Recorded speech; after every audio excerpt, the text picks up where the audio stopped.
G తెలుగులో ఒకప్పటి number 1 serial top rated కళ్యాణ వైభోగం. సో చాలా ఏళ్ళు సక్సెస్ఫుల్గా రన్ అయ్యి ఎండ్ కార్డు వేశారనమాట. అయితే ఈ సీరియల్ని మళ్ళీ రీటెలికాస్ట్ చేస్తున్నారు. సో ఎప్పుడో ఏంటో చూద్దాం. సో చాలామంది ఫ్యాన్స్ ఉన్నారు సన్నీ అలాగే మేఘనా లోకేష్కి. మీరు ఎంతమంది వెయిట్ చేస్తున్నారు ముందుగా కింద కమెంట్స్ రూపంలో తప్పకుండా తెలియచేయండి. అలాగే ఒక లైక్ చేసి మా ఛానల్ని ఎంకరేజ్ చేయడం మర్చిపోద్దు. మరిన్ని అప్డేట్స్ కోసం సబ్స్క్రైబ్ చేసుకొని పక్కన ఉన్న బెల్ ఐకాన్ ప్రెస్ చేసి ఆల్ అనే నోటిఫికేషన్స్పై క్లిక్ చేయండి. సో చాలా ఏళ్ళుగా అలరించిందనమాట ఈ సీరియల్. సో సన్నీ ఈ సీరియల్ మధ్యలో తప్పుకున్నాడు. తర్వాత మేఘనా లోకేష్ సీరియల్ కంటిన్యూ చేసి సక్సెస్ఫుల్గా రన్ చేశారనమాట.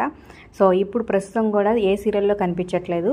మేఘనా లోకేష్ ఫ్యాన్స్ అయితే నన్ను మిస్ అవుతున్నారని చెప్పొచ్చు. రీసెంట్గా సూపర్ జోడీలో వచ్చి అలరించిందనమాట. ఇక భావన కూడా ఈ సీరియల్లో మంచి యాక్టింగ్తో కనబరిచారని చెప్పొచ్చు. ఇక మేఘనా లోకేష్ డ్యూయల్ రోల్లో చేస్తూ అలరించింది.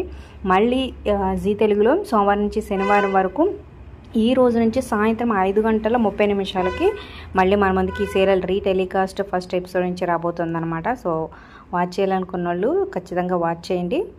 Like share subscribe for more videos.